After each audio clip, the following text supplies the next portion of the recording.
چلا رہا ہے وہی خدا ہے، دکھائی بھی جو نہ دے نظر جو آ رہا ہے، وہی خدا جو خانہ لاشعور میں جگمگا رہا ہے، وہی خدا ہے، وہی خدا ہے، وہی خدا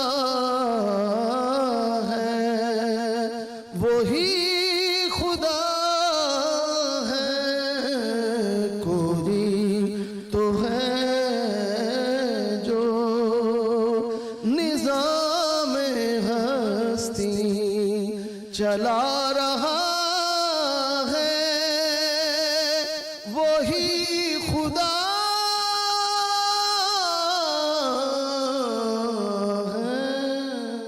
ہے۔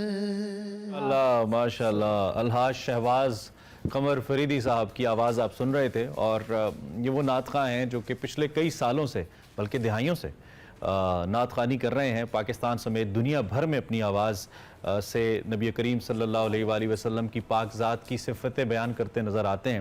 And such a blessed voice. Farid Sahib thank you very مچ، آپ تشریف لائے اور آپ نے ہماری ٹرانسمیشن میں کو یقینی طور پہ چار چاند لگائے، اس امید کے ساتھ کہ آپ خیریت سے ہیں ہمارے پیارے دیکھنے والے، ہمارے ناظرین. اور ایک اور روزہ اپنے اختتام کی جانب چونکہ بڑھ رہا ہے، اس میں ہمارا ساتھ دینے کے لیے خیر رمضان میں موجود ہیں. میں ہوں عمران حسن اور میں ہوں ارملہ حسن. اور جناب دوسرا عشرہ چل رہا ہے، اس کے اندر کوشش کر رہے ہیں ہم بھی اور آپ بھی یقینی طور پر کہ اس عشرے کی بھی رحمتیں ہیں، جو برکتیں ہیں، وہ آپ ضرور سمیٹیں، کیونکہ رمضان ہے ہی رحمتوں اور برکتوں کا نام. بالکل جناب. رحمت، شفقت، ہمدردی وہ اوصاف ہیں جنہیں اللہ رب العزت بہت پسند فرماتے ہیں، اور مخلوق خدا کے ساتھ جو رحم دلی کا معاملہ ہے، رحم دلی سے پیش آنا، جو آپ کے قرابت دار ہیں ان کے ساتھ اچھا برتاؤ کرنا، اثار نفس سے کام لینا، صلہ رحمی کرنا، یہ سب وہ اوصاف ہیں جو کہ انتہائی ضروری ہیں، اور تبھی ممکن ہو پاتے ہیں جب کوئی انسان حسن سلوک کو اپنی زندگی کی ایک عادت کے طور پہ اپنا لیتا ہے. اگر کوئی شخص بوقت ضرورت لوگوں پر رحم نہ کرے تو اللہ تعالیٰ ایسے بندوں سے ناراض ہی رہتا ہے. اللہ کہتا ہے کہ میں اس پہ رحم کروں گا جو میرے لوگوں پہ رحم کرے گا، تم لوگوں پہ رحم کرو میں تم پہ رحم کروں گا. جو حسن سلوک کا دائرہ ہے وہ صرف انسانوں تک محدود نہیں ہے، بلکہ ہماری جو یہ ذمہ داری ہے یہ سبھی جانداروں تک اللہ نے پھیلا رکھی ہے، اور حساس مخلوق تک بھی اس کو وسعت دی گئی ہے. اس لیے ضروری ہے کہ جو دنیا اور آخرت ہے اس میں دونوں میں جو کامیابی کا عمر ہے وہ پوشیدہ ہے کہ آپ اللہ کی مخلوق کے ساتھ، جس میں انسان بھی ہے، وہ ایکسیپٹڈ نہیں ہے.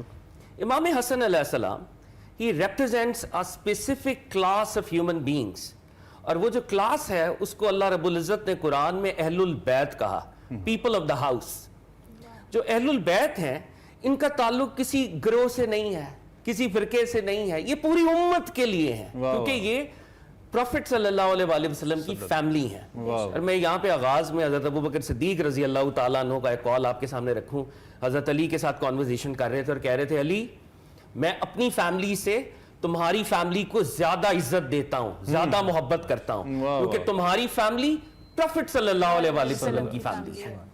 تو یہ جو پروفٹ صلی اللہ علیہ وآلہ وسلم کی فیملی ہے، قرآن عظیم الشان اس پہ ناطق ہے. آیہ تطہیر، پروفٹ صلی اللہ علیہ وآلہ وسلم نے امام حسن کو، امام حسین کو، مولا مرتضیٰ کو، بی بی سیدہ کائنات کو ایک چادر میں انویلوپ کیا، اور وہ آیت کی تلاوت فرمائی کہ اللہ تو یہی چاہتا ہے کہ پیپل آف دا ہاؤس آپ کو ایسے کلینز کرے جیسے کلینزنگ کا حق ہے، آپ کو پاک کر دیا گیا. یہ جامع ترمذی کے اندر بی بی ام سلمہ اس کو روایت کرتی ہیں. تو امام حسن آیہ تطہیر کے ساتھ جڑے ہوئے. آیہ مباہلہ، جب پروفٹ صلی اللہ علیہ وآلہ وسلم کا اسپرچول ڈائلاگ ہوا with the Christians of Najran, سورہ آل عمران ہے یہ، تو اللہ رب العزت نے کہا کہ ان کو کہہ دیں کرسچنز کو، تم اپنے بیٹے لے آؤ ہم اپنے بیٹے لے آتے ہیں، تم اپنی خواتین لے آؤ ہم اپنی خواتین لے آتے ہیں، تم اپنے نفوس اپنی جانیں لے آؤ ہم اپنی جانیں لے آتے ہیں. بظاہر تو پروفٹ صلی اللہ علیہ وآلہ وسلم کے صاحبزادگان وصال پا چکے تھے. اب اس وقت لوگ سوچ رہے تھے کہ پروفٹ صلی اللہ علیہ وآلہ وسلم کس کو بیٹا بنا کر لے کے جائیں گے، قرآن کا حکم ہے اور اللہ کہہ رہا ہے اپنے بیٹے لے آئیں. سورہ آل عمران. تو پروفٹ صلی اللہ علیہ وآلہ وسلم ایک طرف امام حسن, دوسری طرف امام حسین, واہ واہ. خواتین میں بی بی سیدہ بی بی فاطمہ, واہ. اور جانوں کے لیول پہ حضرت علی المرتضیٰ کو لے کے گئے. واہ واہ. تو یہ 5 لوگ گئے.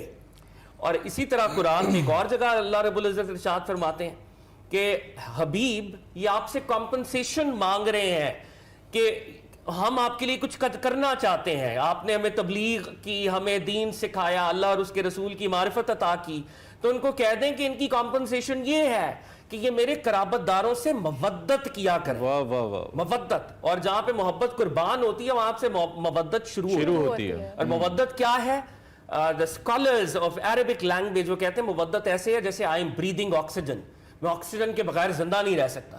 جیسے مچھلی کے لیے پانی, مچھلی پانی کے بغیر زندہ نہیں رہ سکتی. تو وہ سٹیٹ کہ جب آپ کسی فینومنن کے ساتھ ایسے جڑ جائیں کہ فینومنن نہ رہے تو آپ کی موت ہو جائے, اس کو مودت. واہ واہ واہ, کیا بات ہے. Very very very. دیکھیں یہ امام حسن علیہ السلام کی جو پرسنالٹی ہے اور اہل البیت کی جو پرسنالٹی ہے, جس زمانے میں ہم ہیں, the tragedy is, the greatest irony is کہ we think that these individuals represent a particular school of thought. اس سے ہمیں باہر نکلنا ہے. These individuals are universal. یہ سب کے ہیں. They are role models. اور پروفٹ صلی اللہ علیہ وسلم کی حدیث جو صحیح مسلم میں ہے, امام مسلم اس کو لے کے آئے, جامع ترمذی میں ہے, امام ترمذی یہ صحاح ستہ کے 2 بڑے ریفرنسز آپ کے سامنے رکھ رہا ہوں. میں اس وقت امام ترمذی کا ویریئنٹ آپ کے سامنے رکھ رہا ہوں. پروفٹ صلی اللہ علیہ وسلم جو حجۃ الوداع کے موقع پر دا فیئرویل پلگرمیج, جو ان کا آخری اور پہلا اور آخری حج تھا, پروفٹ صلی اللہ علیہ وسلم نے سرمن دیا. امام ترمذی ریکارڈ کرتے ہیں یوم عرفہ پہ حج والے دن آپ اپنے کیمل کے اوپر, قصبہ کے اوپر تشریف رکھتے تھے, آپ ایک سرمن عطا کر رہے تھے, اور آپ نے کہا لوگوں سن لو, I am leaving behind 2 weighty things. میں 2 وزنی چیزیں چھوڑ کے جا رہا ہوں, قرآن اور اہل بیت. تم ان دونوں کو تھام کے رکھو, تم کبھی گمراہ نہیں ہوگے. کیا بات ہے, کیا بات ہے. تو اب اہل البیت جو پروفٹ صلی اللہ علیہ وسلم کی فیملی ہے, جو پروفٹ صلی اللہ علیہ وسلم کا نور پاک ہے, جو پروفٹ صلی اللہ علیہ وسلم کا ان دا لٹرل سینس جو ان کے بلڈ کے کیریئرز ہیں, نور کے کیریئرز ہیں, آج ہمیں ان سے جڑنا ہے. اور امام حسن کی جو پرسنالٹی سے جو لیسنز ملتے ہیں وہ آگے پھر ہم یونیورسل ہیں, اور پرسنالٹیز ہم سب کے لیے رول ماڈلز کا, جو ابھی فہد نے ایک ٹرم استعمال کی, شاہ صاحب آپ کی جانب بھی آئیں گے, اور رول ماڈل کی ہم بات کر رہے ہیں. جنت کے نوجوانوں کے سردار کہا گیا, اور اس کے ساتھ ساتھ یہ جو ہم آج کی جنریشن سے بھی اس کو ریلیٹ کریں, اور جو یہ معاملات جس طرح سے فہد نے بڑے خوبصورت انداز میں اس کو کوٹ کیا, وہ یونیورسل ہیں, کسی ایک اسپیسیفک کلاس کے لیے, اسپیسیفک جنریشن کے لیے نہیں ہے, ہر ایک کے لیے ان کی زندگی ایک عملی نمونہ ہے. کیا کہیں گے اس حوالے سے؟ بسم اللہ والحمد للہ والصلاة والسلام علی سید الانبیاء والمرسلین. بہت شکریہ آپ کا یہ جو سوال ہے. جہاں تک بات ہو سیدنا امام حسن علیہ السلام کی, تو یہ وہ شخصیت ہیں کہ جن کا گھرانہ ہی نور علی نور ہے. قرآن نے کہا قد جاءکم من اللہ نور و کتاب مبین. اب نبی علیہ السلام کے لیے اللہ رب العزت نے جب نور کا لفظ استعمال کیا اور ساتھ قرآن مبین کا لفظ استعمال کیا, تو یہ چونکہ یہ گھرانہ ہے, یہ نور علی نور ہے. اور یہاں پر یہ میں بات عرض کرنا چاہتا ہوں کہ آپ دیکھیں کہ 5 اور 6 سال کا اگر کوئی بچہ ہو تو ہمارا معاشرہ اس کو کیا اہمیت دے گا؟ کیا ہم اسے ڈرائیونگ لائسنس دیں گے؟ نہیں, یہ مائنر ہے. تو آپ اب قربان جائیں نبی علیہ السلام کی بصیرت اور سرکار کی بصارت پر کہ 6 سال کے حسن اور 7 سال کے حضرت حسین جو ہیں وہ چھوٹے ہیں, حضرت حسن بڑے ہیں, تو ان کو وہ فرما رہے ہیں کہ سیدہ شباب اہل الجنہ, 6 سال اور 7 سال کے اپنے نواسوں کو وہ جنت کے نوجوانوں کا سردار کہہ رہے ہیں. اور چونکہ حضرت حسن پاک رضی اللہ تعالیٰ عنہ آپ کو شبیہ رسول صلی اللہ علیہ وآلہ وسلم کہا جاتا ہے کہ سر سے لے کر سینہ تک نبی کی شباہت اگر دیکھی جائے تو حسن پاک میں نظر آتی ہے, اور سینہ سے لے کر نیچے دیکھا جائے تو حسین پاک میں ان کی شباہت جو ہے وہ نظر آتی ہے. اور بلکہ میں یہ کہوں گا کہ حسن اگر اپنی معراج پر پہنچے تو حسن بنتا ہے. اور حسن جو ہے وہ صورت میں بھی ہوتا ہے اور سیرت میں بھی, اور جب صورت اور سیرت میں اکٹھا حسن آ جائے تو حسین بنتا ہے, اور حسین سے بڑھ کر حسین کوئی نہیں. تو امام علی مقام کی جو ذات ہے وہ ہر شخص کے لیے جو ہے وہ رول ماڈل ہے. اور نوجوانوں کے لیے خصوصی طور پر یہ پیغام ہے کہ امام حسن علیہ السلام نے ساری زندگی امن کا اور محبت کا درس دیا.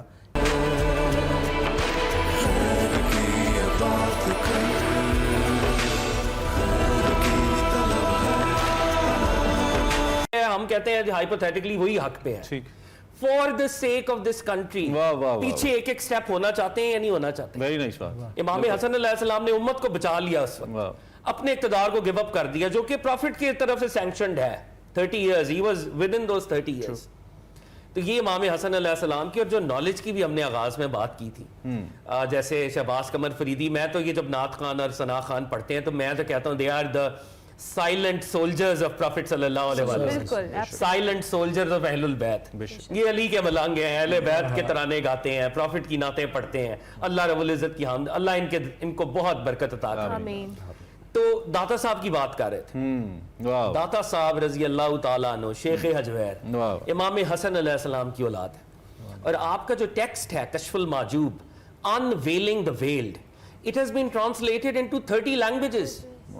یہاں پہ ہمیں لاہور میں نہیں بیٹھ کے پتا کہ داتا صاحب کون ہے, ہارورڈ میں این میری شمل کو پتا ہے داتا صاحب کون ہے, الیگزینڈر نیش کو پتا ہے داتا صاحب کون ہے, Russian scholar in America, William C Chittick کو پتا ہے داتا صاحب کون ہے, R J Nicholson who was the teacher of علامہ اقبال, جن کی ترجمے پہ علامہ کو سر کا ٹائٹل ملا. he is the first translator of کشف al Mahjub. he is a scholar based in Cambridge University. میں نے آپ کو چند چیدہ ریفرنسز دیے ہیں. اب داتا صاحب رضی اللہ تعالیٰ عنہ جو اتنے بڑے اسکالر ہیں, امام حسن علیہ السلام کی اولاد میں سے ہیں, اور امام حسن علیہ السلام کے حوالے سے اب یہ بہت ہی خوبصورت بات ہے, ہماری علمی روایت کی بہت بڑی پرسنالٹی ہیں امام حسن البصری, خیر التابعین. صحابہ کے بعد جو درجہ ہے وہ تابعین کا ہے, ان تابعین کے سردار. حسن البصری نے ایک لیٹر لکھا امام حسن کو, اور انہوں نے کہا حضور you are from the family of the prophet. آپ کی مثال ایسے ہے جیسے کشتی نوح کی ہے. یہ بھی حدیث ہے بائی دا وے, کہ کشتی نوح میں جو سوار ہوا وہ بچا, باقی سب غرق ہو گئے. ایک مسئلہ درپیش ہے. آج کل ایک ڈیبیٹ ہو رہی ہے کہ انسان کے پاس فری ول کتنی ہے, فری ول کتنی ہے, اور وہ مجبور کتنا ہے, وہ پروگرامڈ کتنا ہے. اس کو تو ریزالو کریں. اور وہ پورا لمبا لیٹر ہے, داتا صاحب نے وہ پورا لیٹر ٹرانسلیٹ کر کے پرشین میں لکھا اور عربک ورژن لکھا اس کا. میں نے تو صرف آپ کے سامنے ایک فکرہ رکھا. امام حسن علیہ السلام نے اس کوشچن کے اوپر the relationship between compulsion and free will, اس پہ پورا لیٹر لکھا ہے. اور داتا صاحب رضی اللہ تعالیٰ عنہ نے اس میں سے کنکلوژنز ڈرا کیے ہیں, اور پوری کشف المحجوب اس سے بھری ہوئی ہے. اور ایک لائن میں صرف پڑھ رہا ہوں, اور اس کو ایکسپلین کرنے کا بھی ٹائم شاید ہمیں نہیں ملے گا. داتا صاحب فرماتے ہیں, امام حسن علیہ السلام یہ فرما رہے ہیں, قدر یعنی فری ول, قدر سے نیچے اور جبر سے اوپر یعنی کمپلشن سے اوپر اور فری ول سے نیچے ایک لائن ہے. مومن اس لائن پہ چلتا ہے, between free will and compulsion, that's the line where you have to tread. اور داتا صاحب نے ایک بہت خوبصورت بات امام حسن علیہ السلام کی, اور یہ سب کیونکہ فریدی صاحب داتا صاحب کا ذکر لے کے آئے ہیں تو میں اس طرف کو نکل گیا. داتا صاحب فرماتے ہیں کہ امام حسن علیہ السلام کے پاس ایک شخص آیا, اور اس نے نعوذ باللہ آپ کو اور آپ کے خاندان کے بارے میں ادنا الفاظ کا استعمال کرنا شروع کر دیا, سب و شتم شروع کر دی. امام حسن علیہ السلام نے اس کو بہت ویلکم کیا اور کہا لگتا ہے پریشان ہے, اور وہ بولتا جا رہا ہے نیگیٹو جملے آفٹر نیگیٹو جملے. امام حسن علیہ السلام اندر سے گئے, ایک تھیلی اشرفیوں کے لائے اور انہیں دے دیا. اور وہ جو عربی تھا, وہ جو شخص ابھی ان کو برا بھلا کہہ رہا تھا, اس نے کہا میں گواہی دیتا ہوں حسن مجتبی سرکار دو عالم علیہ الصلوۃ والسلام کے بیٹے ہیں, میں اس پہ گواہی دیتا ہوں. اور داتا صاحب نے کامنٹ کیا, یہ کیا ہوا ہے معاملہ؟ داتا صاحب کہتے ہیں یہ مشائخ کا وہ عظیم درجہ ہے جس پہ کرٹیسزم اور پریز آپ کے لیے برابر ہو جاتا ہے. وہ عربی کرٹیسائز کر رہا تھا امام حسن کو, مگر امام حسن نے اس کے کرٹیسزم کے جواب میں اس کو تھیلی شرفیوں کی دی, اسے گولڈ کوائنز دیے, اور اس طرح سے بتایا کہ یہ جو سٹیٹ آف افیئرز ہے جس میں ہم اپنی پریز اور کرٹیسزم سے آگے نکل جائیں, اپنی ذات سے آگے نکل جائیں رب العزت کے حوالے. سر صاحب آپ کچھ ایڈ کرنا چاہیں اسی پہ؟ جی میں فہد بھائی کی بات کو ہی آگے لے کے چلوں گا. انہوں نے پہلے کہا کہ